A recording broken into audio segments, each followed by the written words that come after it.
I never thought my sister's wedding day would end like this. When I woke up that morning, sunlight streamed through my bedroom window with a soft golden glow. As if the day wanted to be perfect. I stayed in bed a few seconds longer, staring at the ceiling, feeling my heart beat with a strange mix of excitement and nervousness. It was Sarah's day. My little sister, the girl who had grown up clinging to my skirts, who asked me for advice about everything, who cried on my shoulder whenever something went wrong. Today she was getting married. I got up slowly, careful not to make noise. The house was still asleep. I walked barefoot to the closet, and there it was, hanging delicately. My dress, I had chosen it so carefully. It was a soft blue, almost sky blue, with fabric that fell like water over skin. Nothing scandalous, nothing that would steal the spotlight, just a beautiful dress, elegant, appropriate for the sister of the bride. Or so I thought. I ran my fingers over the fabric, and smiled. I thought about Sarah, about how she would look in her white dress, about how her eyes would shine when she saw Marcos waiting for her at the altar. I thought about how happy she must be. And I was happy too, genuinely happy for her. The hours passed in a whirlwind of preparations. Mom appeared at my door, knocking softly before entering, with that expression she always had on important days, a mix of joy and concern. As if she wanted everything to be perfect but feared something might go wrong. "Are you ready, honey?" she asked, barely peeking in. "Almost," I replied, giving her a smile. "Just need to do my makeup." She nodded but stood there a moment longer, looking at me with those eyes that knew every version of me that had ever existed. She took a step forward and took my hand. "I'm so proud of you both," she said quietly, squeezing my fingers. "My girls." I felt a lump in my throat.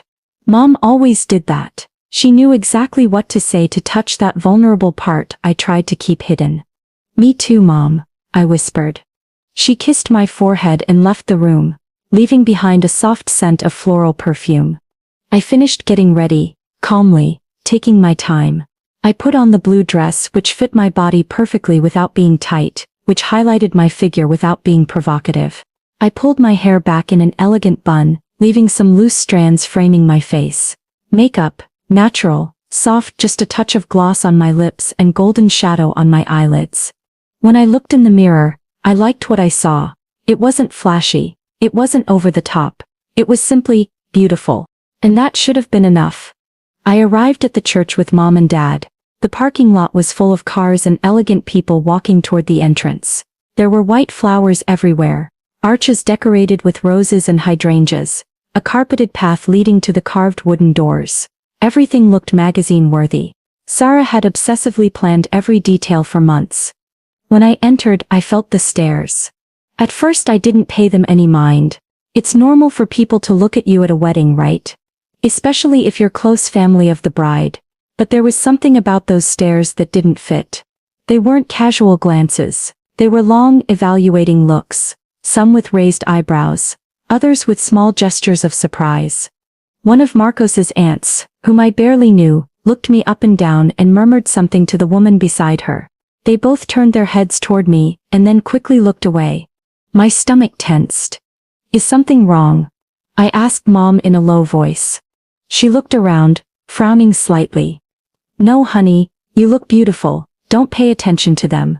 But I could feel it, that uncomfortable sensation that gets under your skin that makes you want to check if something is out of place, if your dress is torn, if there's something wrong with you. I walked toward the seats reserved for family, and sat down carefully, smoothing the fabric of the dress over my legs. I took a deep breath. "Everything's fine," I told myself. "It's just your imagination." But it wasn't. 10 minutes before the ceremony was to begin, when soft music filled the air and everyone was settling into their seats, one of Sarah's bridesmaids appeared at my side. Her name was Lucia, and she had always been a bit distant with me. She leaned toward me with a smile that didn't reach her eyes. "Sarah wants to see you in the back," she said in a low voice. "It's urgent." My heart skipped a beat. "Is she okay? Did something happen?" Lucia didn't respond. She just turned around and started walking toward the back of the church. I followed her, feeling anxiety begin to creep up my chest. We crossed a side hallway and arrived at a small room where brides usually waited before entering. The door was ajar. Lucia pushed it open and gestured for me to enter. There was Sarah, my sister, radiant in her white dress, the veil falling softly over her shoulders, makeup impeccable, the bouquet of white roses in her hands. But her expression wasn't that of a happy bride about to get married. Her jaw was clenched, her eyes were bright, her hands gripped the bouquet so tightly that her knuckles were white. Sarah, I said softly, taking a step toward her. What's wrong? Are you nervous? It's normal. What the hell are you wearing? She interrupted me. I froze. What? That dress, she said, pointing at me with a trembling hand. Why are you wearing that dress? I looked down, confused. It's just a dress, Sarah. I thought it looked appropriate. It's blue, discreet. Discreet? Her voice rose in tone. Discreet? You look like you're the one getting married. The words hit me like a slap. Sarah, that's not my intention. It's just a pretty dress. I didn't mean to. You always do this, she shouted, and her voice echoed off the walls of the small room. You always have to be the center of attention.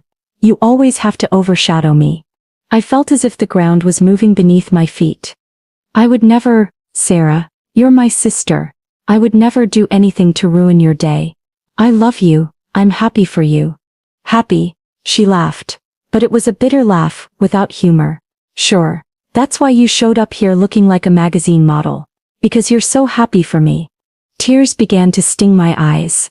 Sarah, please, I don't understand what's happening. If my dress bothers you, I can go change. I have another one in the car. I can. No, she interrupted me, approaching me with firm steps. You don't have time to change. The ceremony starts in 5 minutes. Then what do you want me to do? Her gaze hardened, every muscle in her face tensed. I want you to leave. The silence that followed was deafening. What? I want you to leave my wedding, she repeated, and her voice was cold now, controlled, as if she were containing something much bigger. I can't have you sitting there, distracting everyone, stealing my moment. Sarah, you're overreacting. Nobody is paying attention to me. Everyone is here for you and Marcos. Leave now or I'll call security. The words came out of her mouth like a whip. I stood paralyzed, looking at her, searching in her eyes for my sister, for the girl who hugged me when she was scared, for the teenager who asked me for advice about boys, for the woman who had cried with happiness when he proposed. But that person wasn't there. There was only an angry bride, with eyes full of something I couldn't name. Jealousy, resentment, insecurity. I swallowed, feeling tears threatening to overflow. Okay, I said with a trembling voice. I'll leave. I turned around and left the room before she could see my face crumble. The hallway back to the main hall felt eternal. Each step was heavy as if I were carrying chains on my feet. The music continued playing, soft and cheerful, completely oblivious to the earthquake that had just shaken my world. When I reached the hall, all heads turned toward me. Everyone, the uncles, the cousins, Sarah's friends, Marcos's parents, people I didn't even know. Everyone was looking at me. And then I knew, Sarah hadn't been discreet. Someone had heard, someone had spread the word. The bride's sister had just been kicked out of the wedding. The collective whisper was like the buzzing of bees. I could feel the weight of every look, of every silent judgment. Some looked surprised, others confused, and a few seemed almost satisfied, as if they were witnessing the drama they had been waiting for. I walked toward where my purse was, on the seat next to Mom. She looked at me with wide eyes, with an expression of horror and confusion. What happened? She whispered, taking my arm. Are you okay? I have to leave, Mom, I said, trying to keep my voice steady. Leave. But the ceremony is about to start. What did Sarah say? I didn't respond. I couldn't. If I opened my mouth to explain, I was going to break right there in front of everyone. I grabbed my purse and straightened up. I raised my chin, I took a deep breath. And then I did something I hadn't planned. I smiled. Not a fake smile, not a smile of bitterness. A genuine, warm, dignified smile. A smile that said, I'm fine, you're not going to see me broken. I turned toward the direction Sarah would come from, although she was still in the waiting room, and said out loud, clearly enough for several to hear. Enjoy your perfect day. And I began walking toward the exit.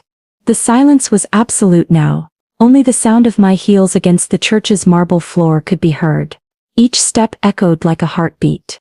I didn't look back. I didn't allow myself to look at the faces of the people watching me. I kept my eyes forward on the large wooden doors that would take me out of there. I was halfway there when I heard the voice. Wait. It was Mom, running after me with her elegant mother-of-the-bride dress swirling around her, her heels echoing against the floor, with an expression of absolute panic on her face. Wait, please. I stopped, not because I wanted to, but because my body reacted before my mind. I turned toward her. Mom reached me panting, with flushed cheeks, with eyes shining with tears. Don't leave, she pleaded, taking both my arms. Please don't leave like this. Mom, Sarah asked me to leave. I can't stay. The groom just confessed something. The words hit me like thunder. What? Mom swallowed, looking back, toward the interior of the church, as if she feared someone was listening to us. Marcos, she said in a low voice, almost breathless. Marcos just spoke with your father. He said he has to say something, that he can't get married without first confessing something. My heart began to beat so hard I could feel it in my ears. Confess what? Mom's eyes filled with tears. She squeezed my arms harder, as if I would disappear if she let go. I don't know, she whispered. But it has to do with you. The world stopped. All the noise, all the voices, all the music, everything faded into absolute silence. With me? I repeated, feeling my voice break. Mom nodded with tears now rolling down her cheeks. He said he can't continue without talking to you first. That he has to explain something to you. That you have the right to know. My mind was chaos.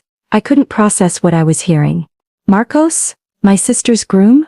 What could he possibly have to tell me that was so urgent, it would stop his own wedding? Where is he? I asked, and my voice sounded distant, as if it came from someone else. In the sacristy. Your father is with him. He says he won't come out until he talks to you. My legs were trembling. I felt as if I were in a dream, in one of those nightmares where everything is confusing and nothing makes sense. I don't understand, I whispered. Why would he want to talk to me? Mom shook her head. I don't know, my love, but you have to go. You have to hear what he has to say.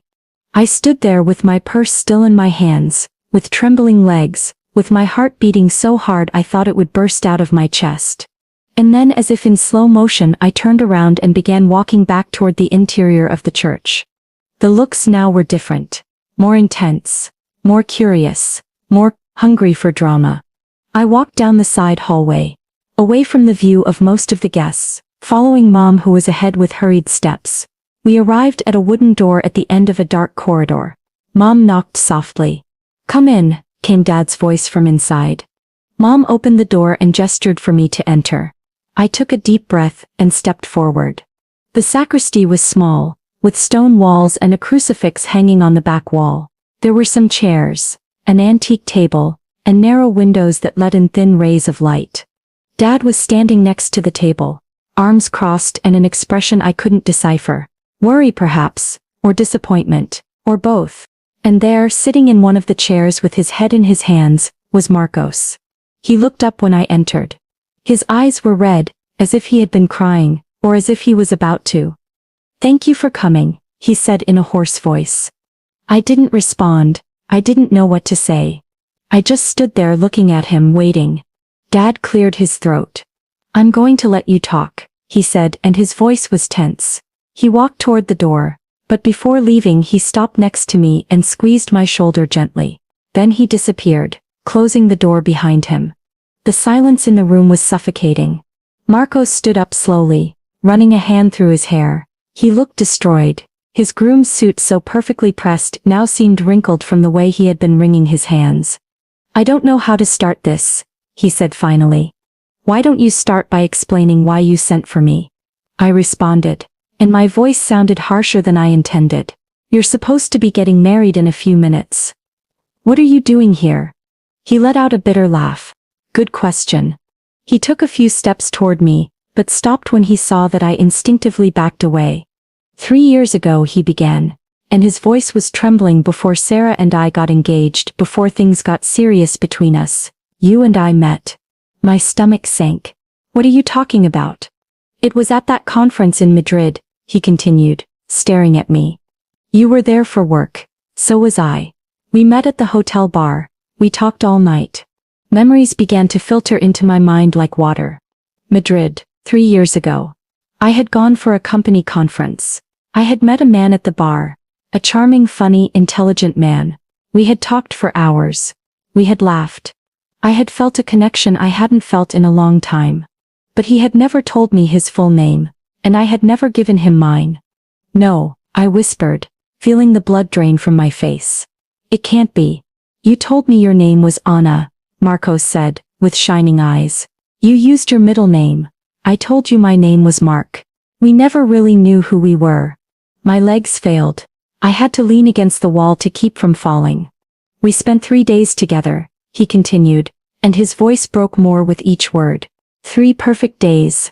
And then each of us went back to our lives. We never exchanged numbers. We never saw each other again. Stop, I said, raising a hand. Stop, please. But he didn't stop. 6 months later, I met Sarah at a party. I thought she was beautiful, funny, perfect. We started dating. Everything was fast. And when she introduced me to her family, when I saw your photo in the living room of her house, when I finally met you in person at that family dinner. His voice broke. I almost died. Tears began rolling down my cheeks without me being able to stop them. I never said anything, Marcos whispered. I thought you hadn't recognized me either. I thought that maybe it had been so insignificant to you that you didn't even remember. My voice was barely a thread. I didn't recognize you. Months had passed. Your hair was different. I don't know. I just didn't make the connection. I know, he said. And I didn't say anything either because I was already falling in love with Sarah. And I thought what we had was just that. A moment in time. Nothing more. I closed my eyes, feeling everything spinning around me. Why are you telling me this now? I asked. Why today? Why minutes before your wedding? Marcos took another step closer, and this time I didn't move. Because when I saw you come in today, he said with a broken voice. With that blue dress, with your hair pulled back, with that smile. It was like going back to that night in Madrid. And I realized I had never forgotten it. Never forgotten you. No, I said, shaking my head. You can't tell me this. You can't do this to me. Sarah is my sister. You're going to marry her. This can't be happening. I know, he said. And tears finally began rolling down his cheeks. Believe me, I know. That's why I've been trying to convince myself for years that what I feel for Sarah is enough. That what I felt for you was just an illusion, a moment, nothing real. Then why are you telling me? Because I can't marry her while I feel this. He shouted, and his voice echoed off the stone walls. I can't stand at that altar and promise her a whole life when every time I see you, every time you're near, every time you smile. I wonder what would have happened if I had asked for your number that night. The silence that followed was devastating. I brought my hands to my face, feeling myself sob without being able to contain it. This can't be happening, I repeated over and over.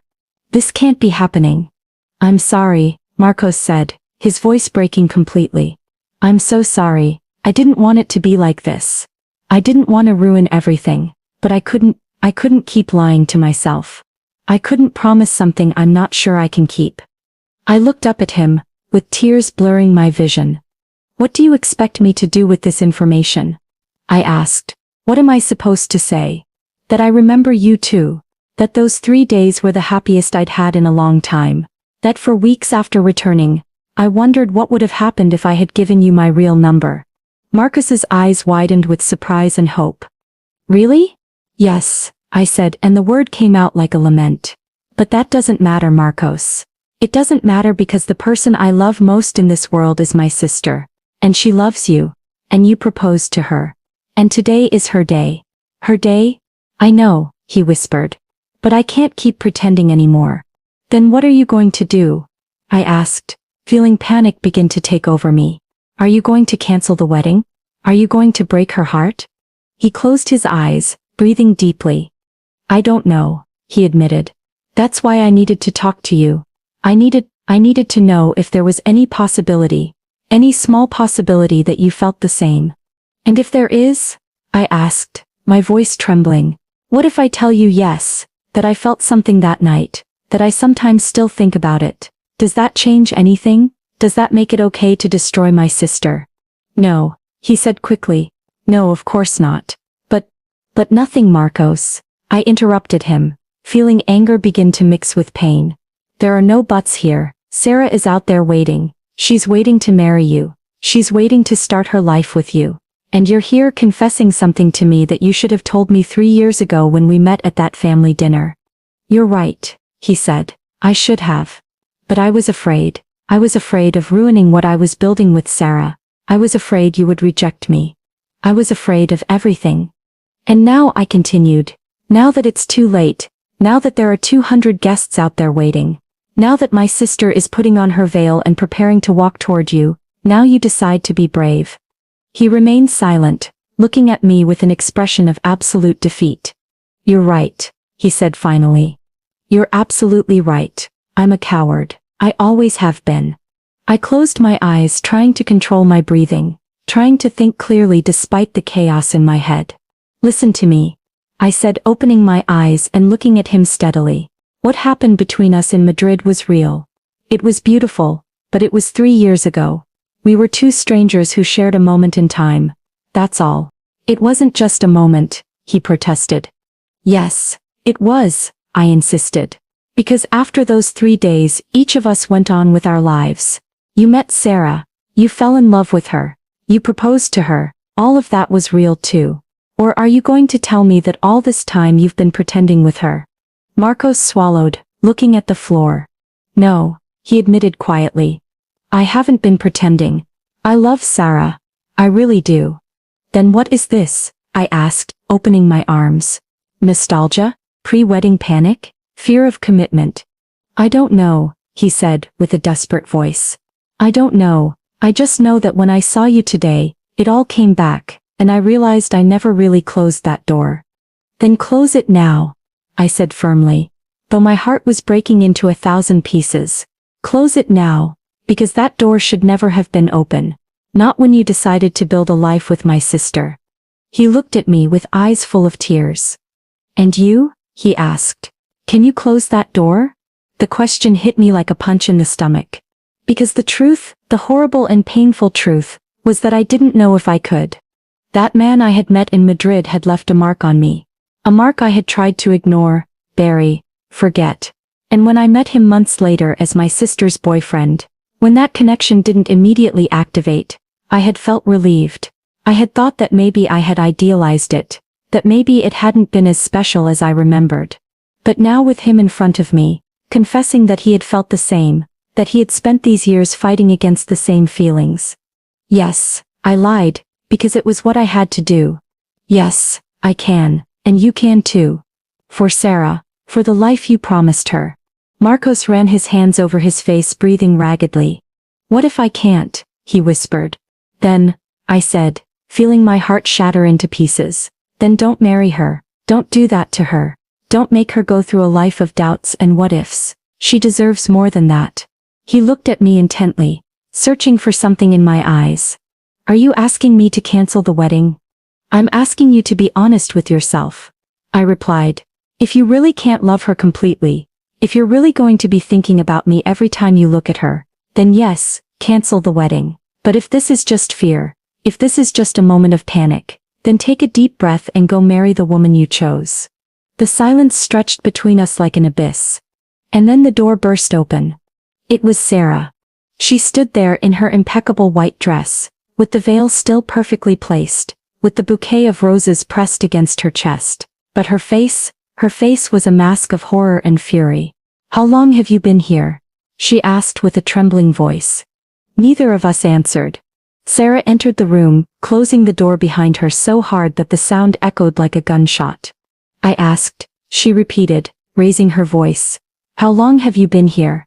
Sarah, I I started, but she raised a hand to silence me. No, she said sharply. I don't want to hear from you, I want to hear from him. She turned toward Marcos, who seemed to have turned into a statue. You said you had to talk to her. Sarah continued, and her voice broke with each word. You said you couldn't get married without first talking to her. Your future sister-in-law. Why Marcos? Why did you have to talk to my sister minutes before our wedding? Marcos opened his mouth, but no sound came out. Answer me, Sarah demanded, taking a step toward him. Tears were beginning to roll down her cheeks, ruining the perfect makeup. What did you have to tell her that was so important? Sarah, please, I said, feeling panic take over me. It's not what you think. She turned toward me and the look she gave me was pure venom. It's not what I think, she repeated. It's not what I think. I just heard from the hallway, dear sister. I heard everything, Madrid, the 3 days, the connection you never forgot. The floor disappeared beneath my feet. Sarah, I whispered. 3 years, she said, and her voice was now barely a whisper loaded with pain. 3 years dating him. 3 years building a life. 3 years planning this day. And all this time you too. No, I screamed, taking a step toward her. No, Sarah, no, we didn't know. When we met in Madrid we had no idea who the other was. It was before you and he met. Casual? She interrupted me, with a bitter laugh. Was it casual? 3 perfect days were casual. A connection so strong that my fiancé can't stop thinking about it 3 years later is casual. I had no answer for that. I didn't know it was him, I said desperately. When you introduced him to me at that dinner I didn't recognize him. I swear to you, Sarah, if I had known, if I had made the connection, I would have told you immediately. Really? She asked, and her tone was one of disbelief. Would you have told me, hey, Sarah, did you know your boyfriend and I had a 3-day romance in Madrid's? Yes, I said firmly. Yes, I would have, because you're my sister. Because I love you, because I would never ever do something like that to you on purpose. Sarah stared at me, for what seemed like an eternity, searching in my eyes, trying to find the lie, the betrayal. And then she turned toward Marcos. Do you love her? She asked simply. Marcos froze. He opened his mouth, closed it, looked at me, then back at Sarah. Answer, Sarah said, and her voice was steel. We don't have all our lives. Well, we were supposed to, but apparently that's in doubt now. Do you love her? Sarah, it's not that simple, Marcos began. Yes, it is, she shouted, and her voice broke completely. It's the simplest question in the world. Are you in love with my sister? The silence that followed was unbearable. Marcos looked at me, with eyes full of tears, with an expression of total defeat. I thought I could forget it, he said finally. I thought that over time it would fade. I thought what I felt for you would be enough to erase everything else. Sarah let out a sob. The bouquet of roses fell to the floor with a soft sound. But it wasn't, Marcos continued, with tears rolling down his cheeks. And today when I saw her, I realized it never was. Marcos, no, I said, feeling everything crumble. Don't do this. But he wasn't looking at me. He was looking at Sarah, with an expression of absolute pain. I'm sorry, he said. I'm so sorry, Sarah. I never wanted to hurt you. I never wanted this to happen. But I can't marry you knowing that. That you're in love with my sister. Sarah finished for him. Marcos closed his eyes, and a sob escaped his throat. Sarah stood there trembling with tears ruining her makeup, with the white dress she had chosen so carefully, with the dreams she had built for 3 years crumbling around her. And then she looked at me. And you? She asked. Do you love him too? The question pierced me like a spear. Sarah, I don't. Answer, she demanded. After all this, after destroying my life, at least you owe me the truth. I closed my eyes, feeling the tears burn. I don't know, I whispered. It was only 3 days 3 years ago. I don't know if what I felt was love, or just a connection, something special. But Sarah, that doesn't matter, because I'm your sister, she interrupted me. Because family is supposed to come first. Because the sister code says you can't fall in love with the same man. Yes, I said, opening my eyes and looking at her directly. Exactly for that reason. You're the most important thing to me. You always have been. And even if I had felt something for him, even if I had recognized him that night at dinner, I never would have done anything about it. Never. But he did feel something, Sarah said, with a broken voice. He spent 3 years with me knowing there was something unfinished with my sister. 3 years pretending I was enough. I wasn't pretending, Marcos protested. Sarah, I love you. I really do.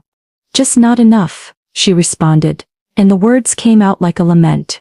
Not enough to forget her, not enough to choose me without doubts. Marcos took a step toward her, extending a hand.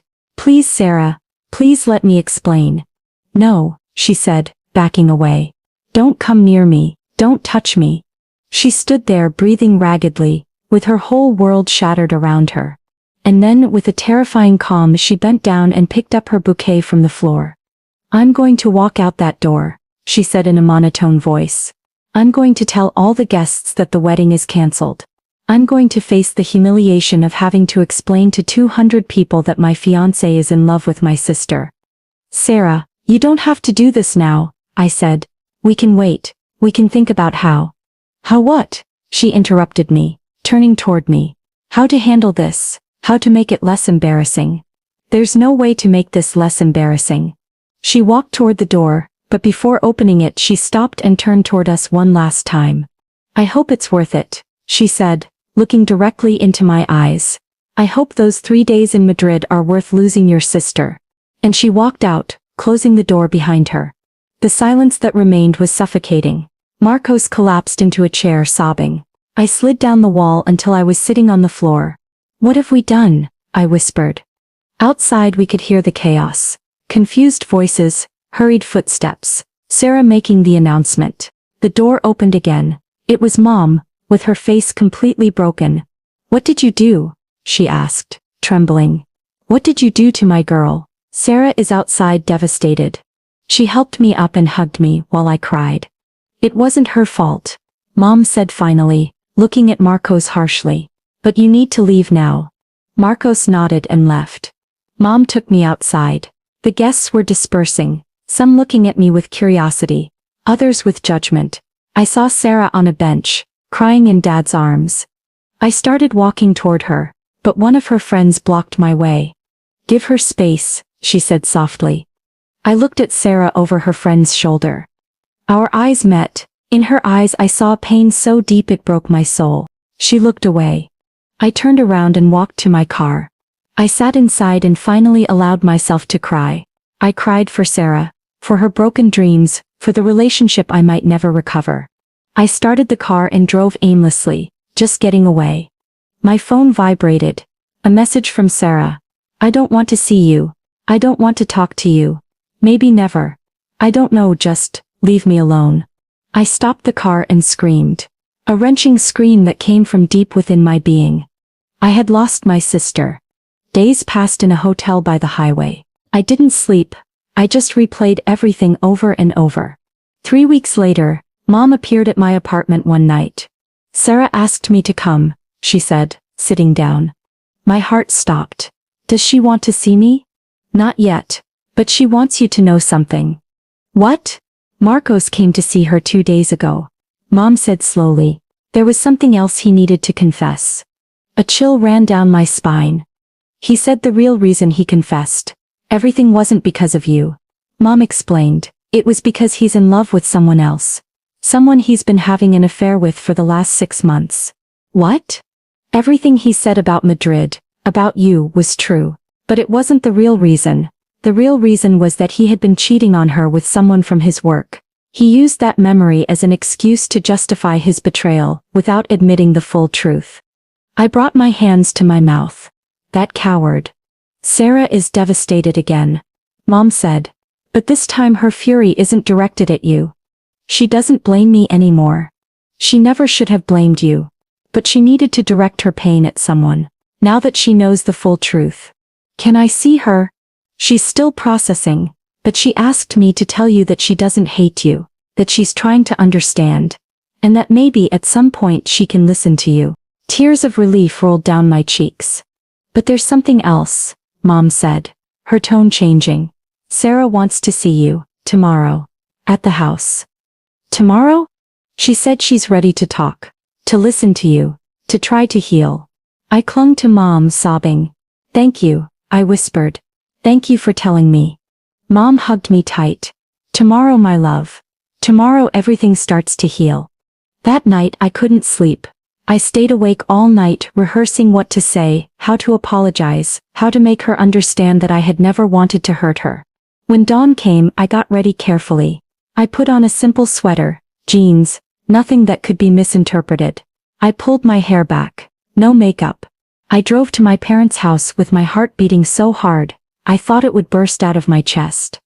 When I arrived, Mom opened the door. She kissed my cheek and pointed toward the backyard. She's there, she said softly. I walked slowly, each step heavier than the last. I went out through the glass door to the garden. And there was Sarah, sitting on the swing where we used to play as children. She was wearing an oversized hoodie and her hair in a messy ponytail. She looked thinner, with deep dark circles, with her gaze lost on the horizon. When she heard my footsteps, she turned. Our eyes met. And in that moment, without saying a word, we both began to cry. I ran toward her, and she got up from the swing. We met halfway and hugged each other with desperate force, clinging to each other as if the world would disappear if we let go. I'm sorry, I sobbed against her shoulder. I'm so sorry, sorry. I'm sorry, I'm sorry, I'm sorry. I know, she said, with a broken voice. I know. We stayed like that for what seemed like an eternity, crying, trembling, healing. Finally we separated and sat together on the swing, like when we were children. Sarah took my hand and squeezed it tight. It wasn't your fault, she said, looking at me with red, swollen eyes. None of this was your fault. I was so hurt that I needed to blame someone, and you were there. It doesn't matter, I said, squeezing her hand. You had the right to be furious, your world collapsed. But not because of you, she replied. Because of him, because of that coward who lied to both of us, who used an innocent moment between you two to justify his betrayal. What happened in Madrid was real, I admitted. But it was just that, a moment, nothing compared to what you built with him for 3 years. A moment based on lies, Sarah said bitterly. No, I interrupted her. It wasn't lies. That man I met, whoever he was, wasn't the same person Marcos became. The person who cheated on you. That's his responsibility, not ours.